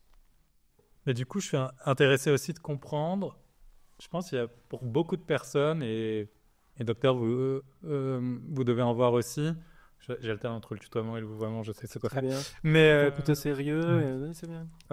il y a beaucoup de personnes qui ne savent pas comment commencer pour être drôle et pour faire de l'humour. Qui sont mal à l'aise dans cette situation. Comme vous disiez, c'est se mettre un peu en risque. Est-ce que tous les deux, vous avez des conseils pour commencer, pour apporter un peu plus de légèreté face aux situations, pour apporter de l'humour? Comment vous le feriez? Ben moi, comme je l'ai expliqué tout à l'heure, j'essaie de me reconnecter aux souvenirs drôles que j'ai et aussi de regarder la personne avec un regard en disant tiens, mais qu'est-ce qu'il pourrait y avoir de chouette chez cette personne et qu'est-ce qu'il pourrait y avoir de drôle dans la situation qu'elle me raconte de façon bienveillante et évidemment toujours en étant attentif à si je me mets à sa place, est-ce que ça la fera rire ou pas, quoi. Donc, mais d'essayer d'avoir une humeur joyeuse pour aborder les choses. Parce que si moi, déjà, je suis dans la morosité ambiante, je me suis levé du pied gauche, etc. Aujourd'hui, il y a plein de trucs qui vont pas, et puis tout d'un coup, allez, venez rentrer. Ben alors, l'ambiance est difficile dès le départ, tandis que si j'accueille les gens en me disant « Allez, chouette, qu'est-ce qu'on va encore trouver de bien ici ?» Eh ben, c'est très différent, quoi. Moi, je suis entièrement d'accord avec toi. L'humeur compte par-dessus tout. L'humeur dans laquelle on est pour aborder les choses, c'est ce qu'il y a de capital. Il m'est arrivé de faire des bides, pas une fois dans ma vie. C'est ça, et puis il n'y avait personne. Non, mais tu vois, il m'est arrivé de faire des bides parce que j'étais de mauvaise humeur. Et uniquement parce que j'étais de mauvaise humeur. J'ai mal joué la partition. La partition, pour moi, elle compte pas. Si tu veux savoir même. Le texte, c'est le texte, bien sûr. Tu auras des choses plus ou moins fines, tu vois, ou intelligentes, ou élégantes, ou percutantes, ou très très drôles, ou ce que tu veux. Mais c'est plutôt l'humeur dans laquelle je suis. C'est ça qui réussit à me mettre dans un état qui fait que je vais embarquer les gens. Si j'arrive ronchon. Oui, c'est ce qu'on disait tantôt, c'est quand tu arrives au spectacle super content parce que tu sais que tu vas passer une bonne soirée. C'est ça, exactement. Alors c'est bon. Ah, là, c'est alors bon. tout va être Je me réveille le drôle, matin, quoi. je me dis, je vais faire un malheur ce soir, et je fais un malheur ce soir. Ouais, c'est ça. C'est vrai, parce que j'ai envie de communier, j'ai envie d'y aller à fond, je sais que ça va gaulerie, je me dis, j'ai du matos en plus, enfin, tu vois, peu importe ce que je me raconte, mais ça va rentrer. Ouais, c'est l'énergie qu'on a quand on est content d'aller passer une soirée avec des bons amis avec qui d'habitude on rigole, quoi. Et moi, pour répondre à ta question, j'ai carrément, j'ai une réponse, mais j'ai même plus que ça, hein. J'ai une méthode. Allons-y, J'ai bien fait de venir. on t'écoute. Très très simple, Ah. que j'ai mis en place et qui a vu porter ses fruits régulièrement. Ça s'appelle le Prouvé à la télé. Ça s'appelle le Jamel Comedy Club. Ouais. Je vous assure, c'est vrai, c'est une salle, là, qui veut vient, s'inscrit le mardi à 18h. S'il a 5 minutes, il est le bienvenu. Alors, il faut qu'il ait le courage de monter sur cette scène. C'est la seule chose. Et ça, c'est lui et son humeur. C'est de quoi il est chargé. Mais une fois qu'il a monté cette scène et qu'il a fait ses 5 minutes, il est quelqu'un d'autre, tout de suite, immédiatement. D'abord, il a fait preuve d'un courage incroyable. Sortir de chez lui, traverser, de faire le voyage. Cogiter, pas vrai. Il arrive devant la porte de cette salle. Je suis même pas là. Hein. Elle lui met une pression du feu de Dieu, cette porte. Parce que là, sont entrés plein d'artistes qui ont fait un malheur, tu vois. Rentrer dans le couloir, aller parler avec le mec susceptible de le faire passer. Mettre son nom, attendre qu'on l'appelle, c'est à lui. Et là, il y a 120 personnes qui le regardent. Pour la première fois de sa vie. S'il passe ce cap, il peut tout affronter dans sa vie. Quasiment. Il ne sait pas que là, il vient de faire la chose la plus forte de son existence. En vrai, organiquement la plus forte. Au-delà de faire rire ou pas rire. Après, ça, c'est, j'allais dire, ça va venir. Ou pas, d'ailleurs. Mais que ça vienne ou pas, Oui. D'oser y aller, quoi. il s'est transcendé. Le voyage l'a transcendé. Et j'aurais pu mettre en plus sur la porte du Comedy Club, attention, si vous franchissez cette porte, vous risquez de devenir riche et célèbre. Ça peut encore plus la pression. Mais c'est la vérité. Alors, et d'ailleurs, il y aurait 2 types de comiques à ce moment-là. Ceux qui focaliseraient sur riche et célèbre, et ceux qui se focaliseraient sur attention. C'est comme ça que je les sélectionne. Ouais. Il y a une sélection naturelle quand tu franchis la porte. T'as ceux qui se méfient un peu et ceux qui se disent putain, je vais être riche et célèbre. Et ils sont cuits, ceux-là, généralement, très vite. Après, la salle provoque autre chose. Quand je te parle de vocation, je sais très vite quels sont ceux qui vont faire un effort, quels sont ceux qui vont arriver plus vite que les autres. Tu vas pas me voir là, mais toi, je te prends le micro, ça, comme tes mains. T'as la scène comme ça. Disons que la scène, elle est de là, voilà. Tu m'as là. Disons que la scène, elle est de là à là, tu vois. Là, tu m'as plus là. Là, tu m'as là. Il est là-bas. Bon, voilà. Elle finit là. Elle commence là. D'accord? Que le public, il est devant. Il y a ceux qui vont jouer en fond de salle. Et je sais qu'ils vont mettre 3 ans à arriver là. Et il y a ceux qui vont tout de suite arriver en devant la scène et qui vont avoir envie de plonger dans le public quasiment. Et pourtant, ils sont pas drôles, hein, c'est pas le problème. Hein. Mais c'est de quoi ils sont chargés. Tu vois? Donc là, j'ai déjà 2 réponses. 1, le courage. Ça, ils l'ont tous. Je les vois sur une scène et je les respecte d'avance. Donc, ils ont ma considération tout de suite. Après, j'ai mon indicateur. Je vois ceux qui sont en avant, qui jouent en avant-scène ou ceux qui jouent en arrière-scène. Et ensuite vient l'humeur, l'envie qu'ils ont envie de faire, est-ce qu'ils ont envie de communier, est-ce qu'ils ont envie de communiquer, de rire. Ça, c'est l'humeur et c'est ce qui te permet de revenir chaque jour. Chaque jour. Et un jour, t'es bon. Je te jure, on a le même modèle que le Barça. On les trouve par terre, on leur file la selle du Jamel Comedy Club et un jour, s'ils sont très bons, ils finissent au Marrakech du Rire à Barnabéu. Et là, s'ils font rire au Marrakech du Rire, ils remplissent tous les zéniths de France. Généralement, le cursus, c'est entre 5 et 7 ans. Ok. C'est 5 à 7 ans de dur labeur et de pratique. Ouais. Pour remplir des zéniths. Oui, bien sûr. Pas déconner quand même. Non, mais je suis d'accord. Mais n'importe qui, chargé de la bonne humeur, on va dire, ou qui est sur la bonne fréquence, qui a envie de quelque chose au plus profond, il faut quand même que ça soit... Dans les tripes un peu. Ouais, un peu, parce que se retrouver devant des gens et ne pas savoir quoi leur dire, tu vois bien, tu as un client par jour et ça met la pression. Et d'ailleurs, il est plus difficile de jouer devant une personne que devant 1000. Hein. Parce que là, tu l'as dans les yeux, c'est pas pareil. Donc, cette forme de spectacle qu'on donne, il faut être chargé émotionnellement très fort pour y retourner chaque jour. Voilà. Ouais, c'est beau ça. J'ai eu un beau bide, moi, cette semaine. Tu parlais des bides. C'est une patiente qui était perfectionniste, alors il faut toujours essayer de les modérer, etc. Alors je lui ai balancé comme ça. Ah oui, c'est parce que vous aimez bien les choses bien faites, comme le camembert. C'est complètement tombé à plat, mais moi, ça me faisait penser à la chanson de Bobby Lapointe, le camembert, c'est bon quand c'est bien fait. Vive l'amour. Ça me fait rire tout seul, mais Moi, c'est passé. j'ai grandi sur Bobby Lapointe. Ah bah, ravi d'être entre connaisseurs. Ouais. Et il est mort. J'ai élevé. Voilà, celle-là. Ouais, c'est bon, ouais, c'est la meilleure. Comment tu l'as géré? Ouais, c'est passé tout seul parce que c'est rendu compte de rien, mais moi, ça me faisait rire intérieurement. Oui, mais tu vois, toi, t'es chargé émotionnellement de la bonne humeur. C'est ça qui compte. Oui, Tu vois, vraiment, t'as envie de transmettre quelque chose de positif, en tout cas. Et c'est peut-être ta manière de te protéger vis-à-vis de tes patients, mais c'est de toute façon la seule manière d'être, quand tu prônes ce que tu prônes, pardon, mais on est obligé, nous, d'être sur la pointe des pieds, tu vois ce que je veux dire, relativement prêt à recevoir. Oui, c'est ça. Tu vois, comme des tennisman. Oui, tout à fait. Ouais. Faut envoyer la balle comme à ça. chaque fois. Toi, est-ce que tu as une pression d'être toujours drôle? Ouais. Et même dans ta vie perso? Ouais, et la plupart du temps, tu sais, je suis neutre, moi, dans la vie. Je te trouve quand même assez drôle quand on se voit. Ouais, t'es gentil. Mais on est d'une toi aussi, t'es un rigueur et toi aussi, t'es marrant. Évidemment, tu vois, on n'a pas le même style. Non, mais si, je te jure. Il m'a rêvé de rire. Tu vois, on était tous les deux, il n'y a pas de caméra, rien.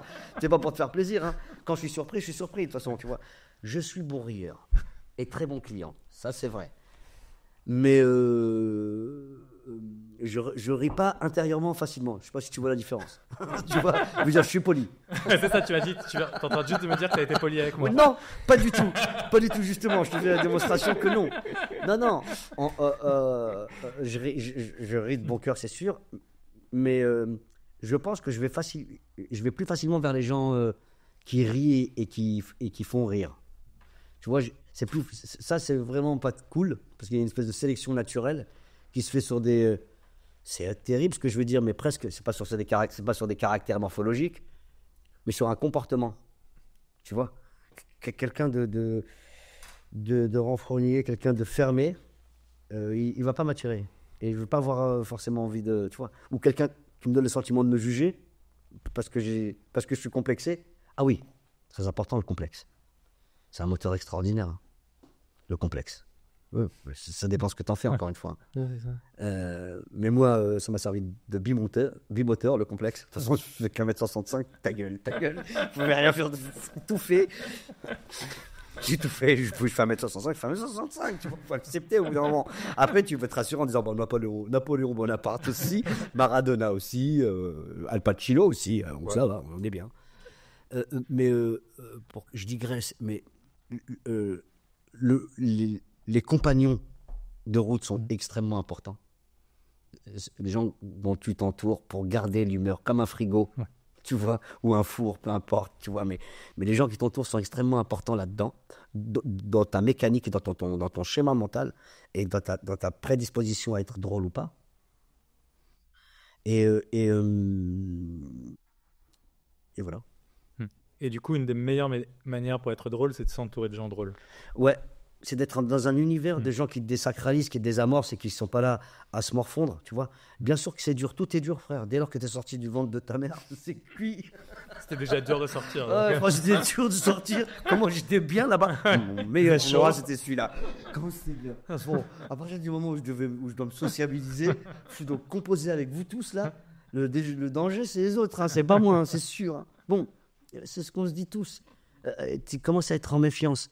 Et pour te détendre, je pense, face au monde qui est très, très, très dur, c'est les gens. Tiens, je te regarde, ça me rassure. Lui, il est cool, c'est sûr, il me veut pas de mal. Je vais faire une vanne, il va rire. Il va en faire une, je vais rire. Bah, je peux bien me tailler une bavette avec lui, tu vois. Ça participe de tout. On se sociabilise et on est mieux que si on est entouré de gens qui sont positifs. Ça, c'est sûr. C'est contagieux, hein. C'est ça qui est intéressant avec le rire et l'humour, c'est que ça met tout le monde de bonne humeur. Si soi-même on a ce côté contagieux, on va pouvoir mettre la bonne ambiance. Ouais. C'est très banal de dire ça, mais c'est très banal, mais je te jure, Tu sais, on voit souvent sur TikTok des expériences à 2 balles. J'ai fait et ça marche. Hein. Tu prends 2 pommes. Tu en mets une dans chaque pièce, dans une pièce différente. Il y en a une, tu dis, t'es moche. T'es pas une pomme, t'es une banane, si tu veux savoir. J'ai jamais vu une pomme aussi moche que toi. L'autre, tu lui dis, t'es belle, t'es la plus belle des pommes. T'es pas une pomme, t'es une pêche. Et il y en a une, tu la charges d'amour, l'autre, tu la dégueulasses. Je te jure, elles sont nées le même jour. Hein. Il y en a une qui va flétrir plus vite que l'autre. Faites cette expérience. Hein. Faites cette expérience. C'est organique. Les ondes négatives, ça existe. Et celles qui te parviennent, elles te font du mal. Tu vas me dire un truc pas cool, c'est pas cool. Ça va me mettre dans un pas cool. Tu me dis un truc sympa, cool. Même si tu ne le penses pas. Ce qui me parvient, c'est que, tu vois, bon, et pareil pour l'humour. C'est une onde positive qui te parvient, elle est émise par quelqu'un de cool pour rendre l'atmosphère cool. Ou, à contrario, c'est un mépris, c'est une moquerie, et tu vois. Donc, toute une question d'onde, c'est sûr. En plus, on est sur les ondes, donc ça tombe bien de le dire. Je vais pas faire d'onde, mais ni de vague. Jamel, tu as lancé le Jamel Comedy Club, le Marrakech du Rire. Est-ce que tu penses que l'humour devrait prendre une place encore plus importante dans nos sociétés? Comment on fait ça? Docteur aussi, je serais ravi ensuite d'avoir votre vision sur est-ce que vous engagez ensuite vos patients à être des vecteurs d'humour autour d'eux? Oui, avec un O majuscule. Je peux m'arrêter là. Évidemment. Évidemment que le rire doit être beaucoup plus présent dans nos sociétés, il doit être nourri, il doit être mis en valeur et on doit appeler les gens à rire ou à faire rire. J'en suis convaincu, comme à danser, comme à faire du sport. Tu vois, à vivre. Il n'y a pas beaucoup de niches comme ça où on est tous d'accord pour dire que ça fait du bien. Tu vois, c'est vrai.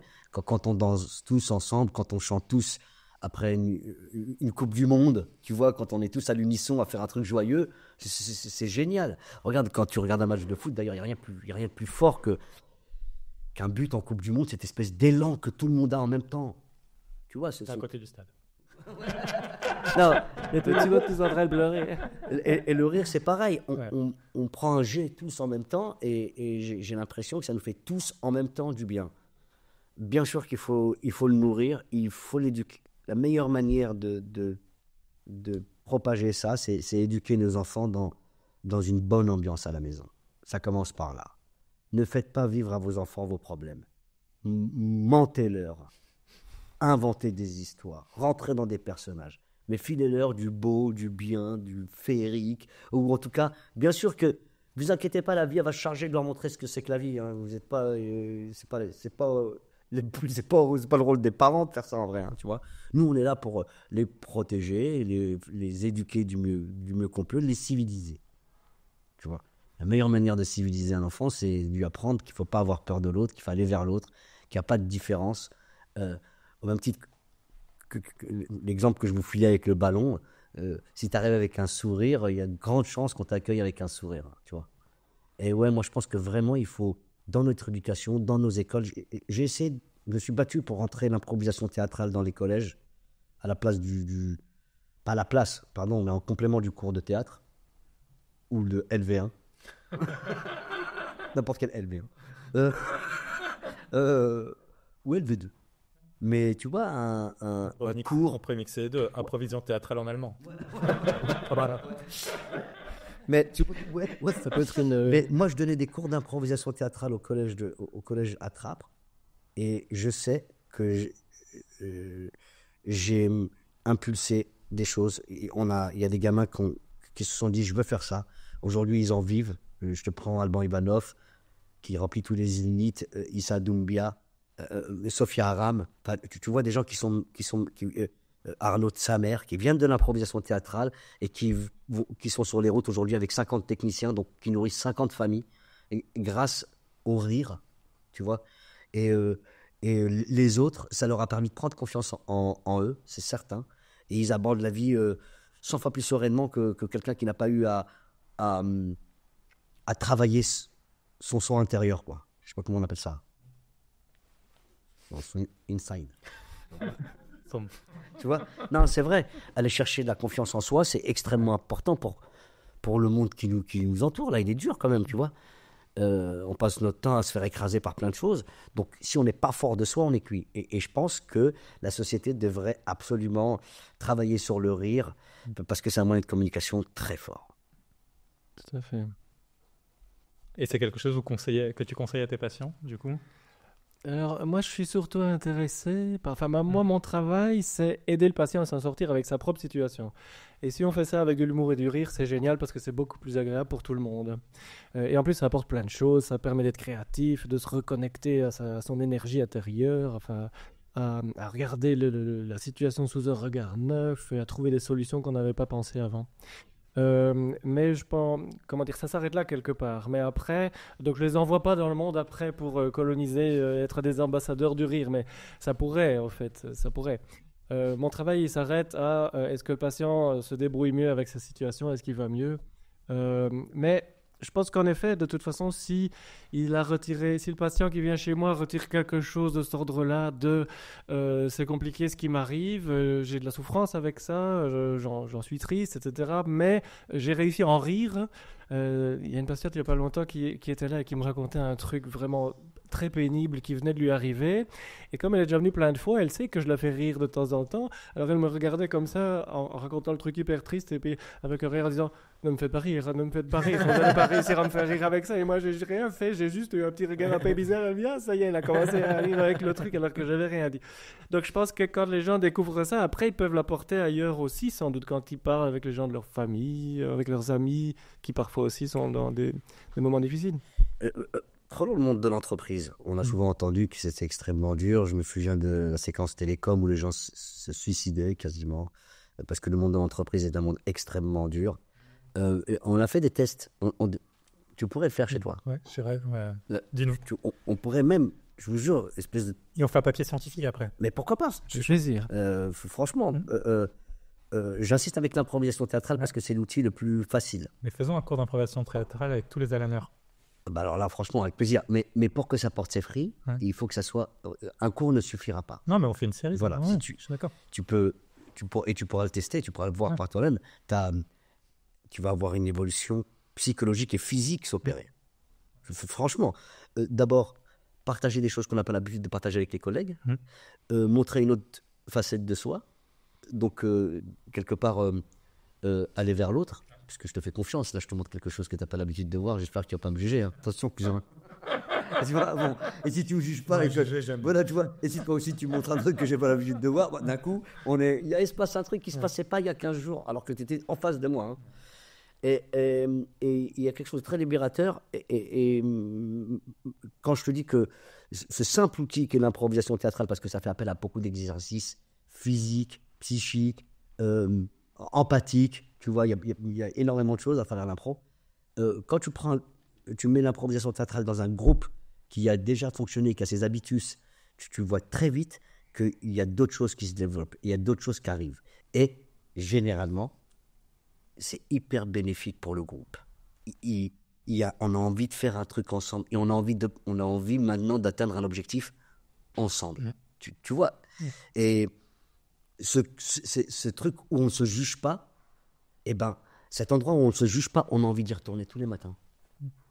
Ça change tout, je te jure. Donc, à ta question, est-ce que le rire devrait être développé partout? Oui, mais le rire comme ça veut rien dire. Des outils, je ne sais pas comment on peut appeler ça, mais d'apaisement social. Tu vois? Ouais, de bienveillance. Oui, de bienveillance. Non-jugement. Exactement. Ils sont à notre disposition. C'est con comme la lune. Il suffit de les mettre en pratique. Et une fois que c'est fait, les bienfaits sont prodigieux. C'est comme quand on te dit mange des fruits et légumes. C'est très con comme conseil, tu vois. Mais c'est un très bon conseil. Ça a l'air un peu barbant comme ça, mais après on se sent mieux quand même. Oui, exactement. Et bien pareil, faire appel à l'improvisation théâtrale, ça peut paraître ridicule, mais je vous jure que ça a un effet concret, physique sur la société.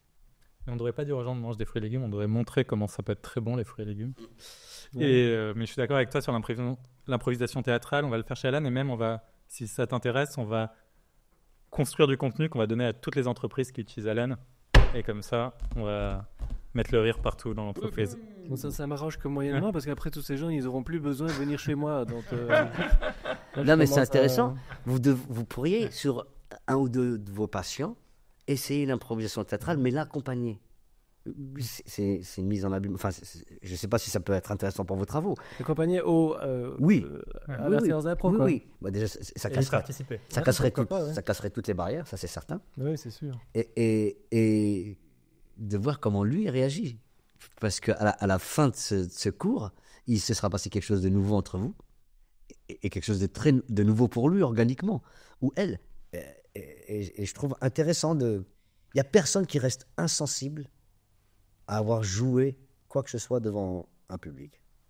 Mais dans ce que tu dis, je pense qu'il y a deux choses. Il y a ce que tu te construis quand tu te mets devant un public, mais il y a aussi l'improvisation, je pense, qui est très intéressante parce que c'est comment réagir à des situations que tu ne maîtrises pas. Oui, Et en fait, ce qui stresse les gens, c'est la non-maîtrise de leur calendrier. C'est le nouveau sujet ou le nouveau problème qu'ils n'avaient pas envie de gérer et en fait qui arrive en plus. Et si tu arrives à prendre toutes ces situations avec un peu plus de recul et d'humour, en fait, tu es aussi beaucoup mieux dans l'entreprise. Bien sûr. Parce que l'entreprise, en tout cas l'entrepreneuriat et l'entreprise, c'est l'improvisation permanente. Bien sûr. C'est tu dois inventer Bien des sûr. nouvelles choses en permanence. Donc, s'adapter à la et le plus problème, présente. le problème principal, un des gros problèmes qu'ont beaucoup de gens, c'est qu'ils ne savent pas parler en public. Ouais. Ils sont tétanisés face à un interlocuteur. c'est un truc qui tétanise beaucoup de gens. Ouais. Oui, il y en a beaucoup et ils savent intérieurement la réponse. Ils l'ont au fond d'eux-mêmes. Il n'y a aucun problème avec le problème. Tu vois, j'ai la solution. Mais j'arrive pas à l'exprimer parce que tu me tétanises. Je me sens inférieur à toi. Alors que c'est toi qui te racontes cette histoire. Ouais, c'est ça. Mais dès que tu en as conscience, tu n'es plus du tout inférieur à qui que ce soit. Oui, on peut le changer soi-même. Ça change tout dans le rapport au monde. Hein. Tout à fait. Elle est très très philosophique cette conversation. C'est pas mal, hein. Je vais interdire la diffusion de ce truc. On va me prendre pour un intello. Non, mais merde, ça m'a niqué mon image. Non, mais c'est pareil, ils ont les hyper zen, là, tout d'un coup. Attends, voilà aussi. Avec moi qui n'en ai pas, attends. Pardon, vous disiez En parlant de choses ultra intellectuelles et philosophiques, j'ai lu sur le yoga du rire. Ah, oui. Qu'est-ce que c'est? Je connais pas super bien, mais j'ai expérimenté une fois cette année. Le yoga on du rire. On en avait déjà parlé beaucoup. Donc c'est une forme de relaxation, si on peut dire, où les gens se mettent ensemble pour rire sans raison. Donc ils s'entraînent à rire en faisant des gestes, il y a différents exercices, etc. Et où ils passent 1 heure ensemble à rire de plein de manières différentes, mais sans qu'il y ait d'humour derrière, si on veut. Donc c'est une forme c'est dur, hein. d'exercice physique. Ouais, c'est physique, voilà. Non, c'est pas dur du tout en fait, franchement. C'est un peu semblant comme de rire. l'impro là. Non, c'est pas faire semblant, c'est s'entraîner à rire comme ça, mais sans raison. D'accord. Et donc ça Ça provoque provoque le rire. une détente et une. Oui, et puis comme c'est en groupe, c'est contagieux. Et alors du coup, tout le monde se met à rire et c'est très impressionnant comme Ça doit être génial comme sensation. expérience. Quand oui. t'arrives au bout. Le début doit être ça. Le début, il est en côte un peu. Bonjour. Et puis ça va de mieux en mieux. Ben voilà, comme ça. J'ai du mal à me garer. Et après, tu finis par galerie. Ouais, mais c'est une méthode. Je vais m'enseigner. petite pratique. J'encourage, oui, tout à fait. C'est intéressant comme expérience. On parlait de Bobby Lapointe tout à l'heure. Tu m'as aussi dit que parfois tu utilisais la musique et le rire dans tes consultations. Comment ça se passe? Est-ce que tu veux nous donner un petit exemple? Mais là, je vous ai apporté une petite chanson. Alors, je vous préviens tout de suite, c'est un peu trash. Parce que la chanson s'appelle C'est quand le vomi. Ah. Alors, On a commencé par l'hémorroïde, on va finir par le vomi. On a parcouru tout le corps humain. Et c'est sur C'est un l'air vrai de- podcast de santé, hein. Enfin un check-up complet. Ouais. Mais on sera passé par toutes les sécrétions. Donc, on en fera que 2 aujourd'hui. On va en laisser aussi pour demain. Alors, c'est sur l'air de la chanson de Cali, C'est quand le bonheur. Il y a une guitare aussi en celui-là. Ah, on a le droit. Comme ça, vous deux. Et tu chantes aussi, hein? Bien sûr. Oui, alors j'ai pas beaucoup de voix aujourd'hui, donc il faut m'accompagner pour le refrain. Je ne vais pas faire ça pour nos auditeurs, mais je laisserai les gens compétents le faire. Moi, je refuse de me ridiculiser, donc je vais les écouter. C'est pas difficile du tout, parce que c'est tout le temps, c'est quand le vomi, c'est quand le vomi. Alors d'abord, il faut que j'explique un peu quand même la situation de cette patiente. Donc c'est une patiente qui a une phobie de vomir. Ça lui vient de quand elle était adolescente, où elle a assisté à l'accident de la route de son petit ami qui est mort dans cet accident de la route, et juste avant de mourir, il a vomi. Elle a vu ça. Et forcément que ça a été quelque chose de terrible, de traumatisant pour elle. Mais donc des années plus tard, elle se marie, elle fait des enfants, etc. Tout va bien. Mais elle a une phobie du vomi et ça devient vraiment quelque chose d'handicapant pour elle parce qu'elle se met à éviter certains aliments, à éviter certaines combinaisons d'aliments, à éviter toutes les situations où peut-être elle pourrait être malade, etc. etc. Et alors ses enfants, tout d'un coup elle a des enfants, alors ils attrapent des gastro, alors qu'elle dit pour nettoyer leur vomi, ça va, j'ai pas de problème. Mais moi j'ai peur de l'attraper moi-même et après de vomir moi-même. Et donc elle se met à abuser d'anxiolytiques et des choses comme ça devient un problème qu'elle trouve suffisamment important pour consulter. Et donc c'est à ce moment-là qu'elle arrive chez moi. Et donc on fait quelques consultations, donc je la connais bien, je lui fais des vannes là-dessus à certains moments, etc. Elle est dans mon livre d'ailleurs. Et puis à un moment, je me dis, je vais lui écrire une petite chanson, et puis je sais pas pourquoi, je pense à la chanson de Kali que j'ai sans doute entendue à ce moment-là, qui est « C'est quand le bonheur » et ça devient « C'est quand le vomi ».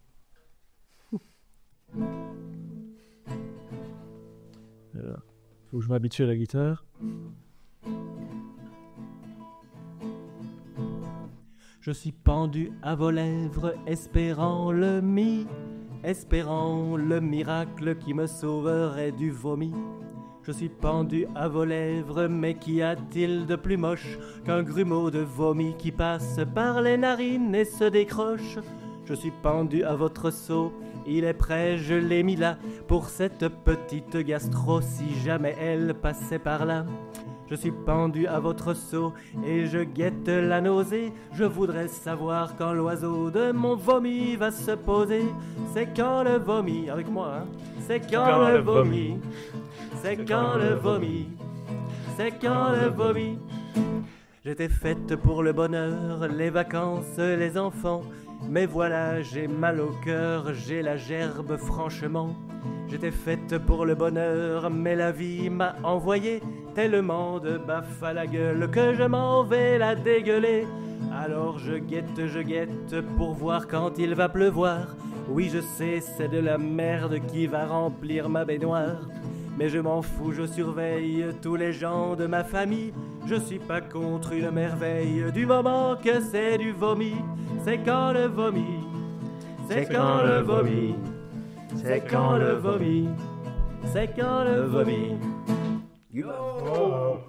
Alors franchement, Ce matin, elle a entendu ça votre patiente? Ben oui, ça décoiffe quand même. Ben, elle a dû être touchée. Ouais. Ah ben ça c'est le truc qui me surprend moi dans ces histoires de chansons, c'est que les gens sont souvent très émus en fait. Même si je balance un truc comme ça complètement trash, ils sont émus que j'ai passé du temps pour eux à écrire ça. Ça veut dire que j'ai pensé à eux entre deux consultations.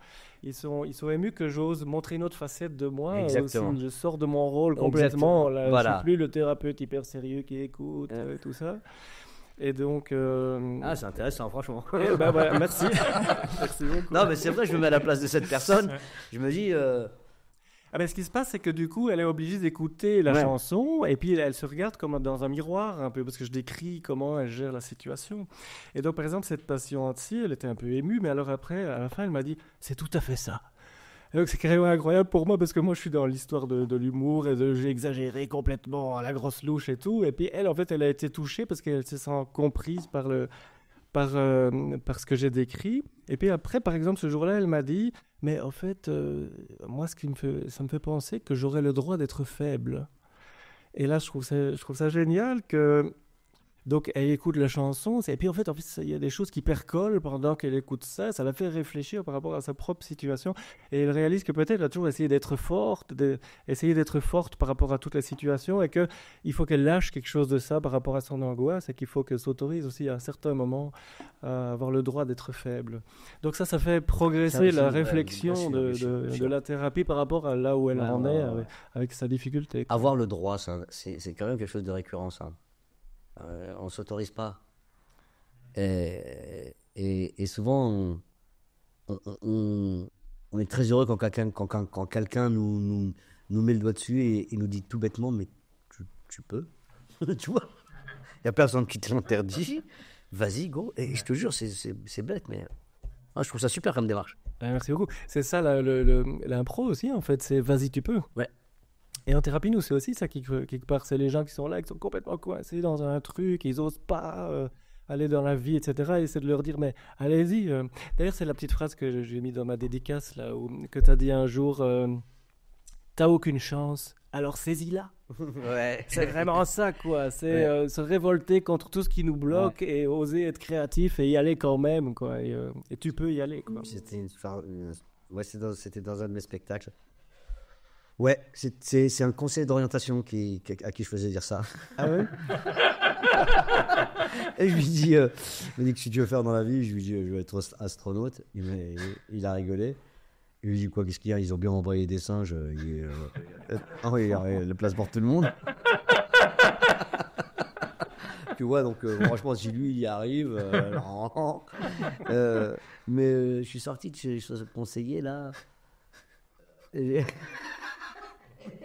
Il dit bon bah t'as aucune chance, alors saisis-la, allez go, ça sert à rien d'attendre à qui que ce soit. Et j'ai jamais attendu après qui que ce soit. Et la résilience aussi, la résilience dans tout ça, c'est quand même un truc assez incroyable, je trouve. C'est de ça qu'on parle depuis tout à l'heure, en fait. S'adapter à toutes les situations compliquées qui nous tombent dessus, et c'est ça, être résilient. Ouais, ne pas accepter, ne pas accepter le sort, comme s'il y avait des sorcières partout. Non mais c'est vrai, tu n'y arriveras pas. Tu l'as entendu ça? T'es pas fait pour ça, frère. Laisse tomber. C'est le frappe le plus ouf. Bon, on m'a dit laisse tomber plein de fois. Non mais non, c'est trop, ça va être trop dur. Et je sais pas comment on se sort de ça, mais je pense qu'avoir confiance en soi, c'est la première marche, mais encore faut-il y aller. Et ça se construit. Ouais, oui. Et ça se construit entre autres quand on lance un défi aux gens, comme quand il faut monter sur la scène de l'impro. Oui. C'est lancer le défi de dire allez, vas-y, essaye, quoi. T'es capable aussi, on verra bien ce que tu vas faire, mais ça m'intéresse, quoi. Montre ce que t'as dans le ventre. Moi, je trouve une à deux pépites par jour. Hein. Je vous jure, d'artistes incroyables qui vont faire carrière s'ils ont envie. Et au départ, c'est toujours un peu, c'est très timide, mais il y a un truc, et on s'intéresse un peu à eux, et ça suffit. Il y a la petite... Il faut quelqu'un qui te donne la petite graine de confiance, et après ça se... on l'a toujours fait. Ouais. Et c'est en toi. Quand même, la résilience, il y a quelque chose à l'intérieur qui est du ressort du nucléaire, c'est une petite goutte. Non, mais c'est vrai. Mais qui peut se nourrir du regard confiant de l'autre. Bien sûr, voilà. C'est comme le curcuma. C'est comme le curcuma. J'ai appris qu'il ne savait rien, le curcuma, sauf si tu mets du poivre. Le curcuma, il révèle toute sa puissance au contact du poivre. S'il n'y a pas de poivre, ça reste un curcu. Tu vois. Mais tu rajoutes du poivre, sa mère. Et là, voilà. Donc je pense que vraiment, on a tous à l'intérieur, on est tous un peu du curcu. Tu vois, il faut qu'on croise le bon poivre. Et je suis convaincu de ça, moi. Je suis sûr que là, on est 1, 2, 3, 4, 5, 6, 7. On a 7 puissances différentes. On a un talent certain chez chacun. Après, la flemme d'aller le chercher, les opportunités qui ne se présentent pas, l'entourage qui te dit... Et puis... Attention. Ouais, et le pire des ennemis, ça reste la paresse. Non mais, parce que les opportunités qu'elles se... La paresse, la bourgeoisie. Tu vois, on est tous là, on vit dans un pays riche malgré tout. Tu vois, je vois, il y a des opportunités qu'on file ici, c'est vrai. Hein. Je peux le comparer par exemple à des cours que j'ai donnés au Sénégal, au Maroc. On a été... dans les quartiers populaires, tu vois, en France, je vais même pas aller jusque-là, hein, tu vois, les endroits où on a moins, les gens, ils donnent plus. Ils donnent vraiment plus. Franchement. Et je le vois à Paname, il y a une forme... On est un peu repu à plein d'endroits. Culturellement, on est bombardé de choses. Donc, on n'a pas besoin d'aller vers elles. Elles viennent vers nous, naturellement. le contexte géographique dans lequel on évolue nous file aussi quelque chose, j'ai l'impression. Et socialement, la classe dans laquelle on évolue aussi. Et je ne parle pas de pauvres ou de riches. Hein. La famille compte aussi, le contexte géographique, il est super important pour sortir du marasme. Mais là, je reviens, c'est la résilience et passer. Tu dis les opportunités, elles arrivent si tu es résilient. Il faut juste aller continuer tant qu'elles n'arrivent pas. Ouvrir, tu sais, l'humeur dont on parlait tout à l'heure. Ouvrir, tu peux être drôle que si tu es de bonne humeur. Si tu es fermé à l'intérieur de toi, tu vas pas entendre là la phrase marrante qu'il a dit sur laquelle tu pourrais rebondir. Ouais. Tu vois, tu vas pas. Voilà. Et tu as des exercices, chacun de votre côté, où il y a des matins où vous n'êtes pas là et tu es pas là et il faut pour ton énergie pour tes patients. Toi, tu es de mauvaise humeur. Qu'est-ce que tu fais pour te transformer et te relancer? J'appelle mon banquier. Tous les matins. Là, je sais où j'en suis, tu vois. Ok. À ce point ok, je vais me lever. Ça dépend des agios. Pour te dire. Mon découvert. Non. Tu sais, moi, j'ai eu un moteur. C'est vrai, j'ai eu un moteur formidable. J'ai eu cette chance. C'est de vouloir aider ma mère à tout prix à payer ses factures. J'étais pas fait pour être artiste. J'avais pas prévu d'être artiste. Je savais pas ce que c'était.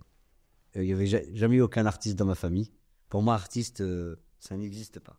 C'est une lubie. C'est un mec qui se réveille et qui se dit « Tiens, je vais faire n'importe quoi !» Et ça va plaire aux gens. C'est ça, l'artiste, tu vois. Donc, au bout du compte, c'est hyper cool. Oui, mais c'est pas payé, c'est pas rémunéré, c'est chelou d'être... Tu sais, pour moi, mon père passait les balais, il passait le balai dans les métros. Ma mère était femme de ménage, mon grand-père il était... commerçant, maçon, ma sœur. Il massait tous les mecs de son équipe. Non, mais c'est vrai. Et puis, pareil pour les études. Je n'ai jamais eu autour de moi, malheureusement, dans la famille, des gens qui ont fait des études. Donc, je ne savais pas qu'on pouvait réussir par les études. N'ayant jamais eu d'exemplarité à cet endroit, tu vois. On entendait, il faut avoir le bac. Ouais, et pourquoi ça ne concerne pas nous. Même si on a le bac, on n'intégrera jamais les grandes écoles. En tout cas, passer la barrière périphérique nous paraissait... c'était une barrière infranchissable quasiment. Donc on se cantonnait à réfléchir dans notre giron. Aujourd'hui, c'est plus pareil. Hein. Il y a des gamins de trappe qui travaillent à la Silicon Valley. Hein. Il y en a qui sont chercheurs au CNRS. Il y en a un qui a été capitaine de l'équipe de France. Omar Sy, il a eu un César. Enfin, tu vois ce que je veux dire. Là, on a compris entre-temps depuis Internet. Merci. Mais c'est vrai qu'on ne s'autorisait pas beaucoup de choses. J'étais pas du tout fait pour ça. Et mon moteur, ça a été d'aider ma maman qui était un peu dans la merde.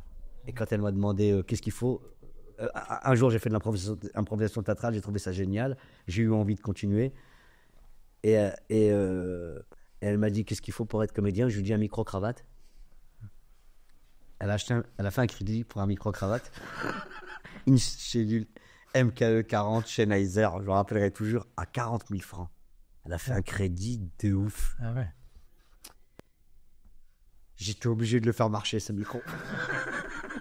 Je te jure, hein. C'est ce micro qui m'a mis la pression. Parce que il a jamais marché. Je n'ai jamais utilisé de ma vie. Ça a marché. Mais ma mère elle avait des crédits, tu penses bien. Enfin, c'était pas facile, quoi. Mais elle s'est chargée en plus pour moi parce que j'ai dit que j'avais envie de. Et là, je me suis senti chargé d'une mission. Je pouvais pas la laisser là-dedans. C'était pas possible. Donc, par tous les moyens, j'aurais remboursé ce micro. Il s'avère que ça a souri, tu vois. Mais les moteurs sont pas importants. Tu vois, on n'est pas forcément chargé d'une vibe artistique. Tu peux aller la chercher, cette vibe. Le plus important, c'est d'avoir un moteur, quel qu'il soit. Voilà, c'est ça que je voulais dire. Moi, je pense un de mes moteurs, c'est aussi les patients qui viennent chez moi les jours où je suis pas bien, où je suis malade, je suis fatigué. C'est vous qui devenez patient. Quoi.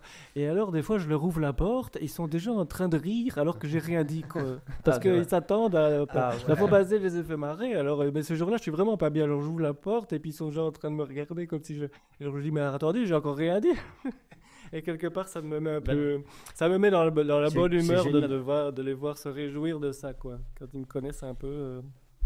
revenir à la première Ça a déjà question. fonctionné. Revenir à la première question, si on devait finir par quelque chose, il y a des études et pas des études, mais est-ce que le rire est un facteur de bonne santé?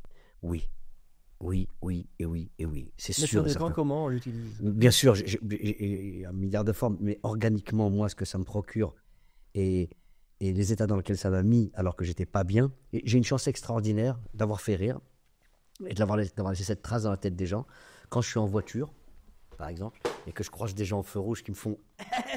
Ils n'ont pas le temps de parler, mais ils m'ont reconnu, ça leur a rappelé un truc marrant, et ils s'ouvrent et ils sourient, et ça me fait la même chose. Je vous jure que organiquement, il se passe quelque chose chez moi où je reçois comme ça des capsules de kiff, de bonheur, qui me mettent dans un état de kiff et de bonheur, et j'ai l'impression de mieux vivre, d'être plus serein, en meilleure santé, et surtout, c'est ce que je transmets. Ben oui, qui reconnecte à cette communauté humaine, de Ouais. bienveillance, d'être ensemble en équipe dans la vie. Ce truc est vertueux. C'est très très dur à aller chercher cet état. Hein. La plupart du temps, on fait tous la gueule. On est tous assujettis. Tu mets BFM, t'es cuit. Tout à fait. Tu vois, donc t'as rien demandé à personne. Il y a Bayrou qui est Premier ministre. Bon, là, comment on va faire avec tout ça? Peut-être que Voilà. Ok. Ce qui est d'accord. intéressant, c'est que le temps que le podcast soit monté, peut-être que ce sera plus le cas. Ouais, ça, ça sera Rachida Dati. Alors là. Mais ce que je veux dire, c'est qu'on est rattrapé tous les jours par quelque chose qui nous saoule. Tu vois, on est des éponges à trucs relous. Et ben, je pense que se forcer à être de bonne humeur, se forcer, c'est quelque chose de vertueux, c'est sûr. Moi, je crois vraiment à ces prophéties autoréalisatrices de décider de... Enfin, c'est pas facile pour tout le monde et tout Bien le temps, sûr. mais décider de prendre les situations d'un certain angle, ça aide énormément. De Kersozon, il dit des trucs très très très très forts, je trouve, sur... vous devriez lire Olivier de Kersozon, parce que j'ai découvert il n'y a pas très longtemps, et c'est génial tellement c'est limpide de positivité. On est debout, on est vivant, on a nos deux bras, nos deux jambes, pour la plupart d'entre vous. Déjà là, c'est un prétexte extraordinaire pour être heureux. Mais, tu vois, et normalement, tout devrait être pensé comme ça. Au réveil, on devrait se rappeler que c'est une extrêmement bonne nouvelle d'être debout, déjà. Et après, tu as le temps de te faire gagner. Mais la bataille, c'est de repousser tous ces trucs négatifs-là qu'on t'impose. Et ceux que tu t'imposes toi. Ceux que t'impose ta famille, à la limite, c'est toi. On n'a pas choisi sa famille. Mais refuser tout le reste. Tout ce que tu peux refuser. Dites pour conclure et pour enchaîner sur BMF TV et tout ça, je suis venu en ayant écrit une petite chanson pour Jamel, moi. Alors, Ah ouais, voilà, on va finir là-dessus. Alors là, on y est, hein. Tant qu'on y est, on Ouais, mais finit c'est là. parti. Mais pour ça, d'abord, j'ai sorti mon matériel, c'est que je vous offre un petit caramel. Il faut écouter la chanson en tenant le caramel. Ah, en le tenant. Ah, c'est- Parce que Attends, je vous voulais allez- pas chanter en le mangeant, le carême. Ouais. Déjà, c'est difficile de chanter allemand. Ouais, c'est ça. Hein. Alors, parce que justement, on parle des journaux parlés où il n'y a que des mauvaises nouvelles, quoi. C'est la guerre, c'est les premiers ministres qui démissionnent, c'est la montée de l'extrême droite, etc., etc. Et puis parfois, alors pour se détendre, les gens, par exemple, ils vont au Marrakech du Rire. Et alors Jamel est arrivé sans se presser. Il a une belle voix. Le grand Jamel, le beau Jamel, avec son flingue. Ah non, pas avec son flingue, ça c'était dans Indigène. Avec ses fêtes et son caramel. Voilà. Yeah. Il n'y a pas de meilleure conclusion que ça. Merci. Merci à tous les Ça m'a deux. mis de bonne humeur. t'as Ouais, vu moi aussi, je me sens bien. Je suis heureux grâce à vous. pour le Merci. bouquin. Merci Jamel, merci Docteur Panicelli, merci pour le livre. Avec plaisir aussi. Et j'espère que vous avez compris que l'humour, rire, prendre les situations avec improvisation, légèreté quand il le faut, savoir se concentrer sur ce qu'on peut contrôler, font la différence pour notre santé, pour notre longévité. Donc amenons ça tous autour de nous. On peut être des vecteurs de ça pour les gens qui nous entourent. Merci à tous. Et c'était la fin de ce podcast Healthier Humanity qu'on réalise avec Alan pour porter les sujets de santé et de bien-être pour le plus grand nombre. Abonnez-vous si vous voulez suivre les autres. Il y a beaucoup d'excellents épisodes qui arrivent bientôt. Merci. Ça, celui-là, c'est un des meilleurs. C'est le meilleur. Merci. Merci, mon pote.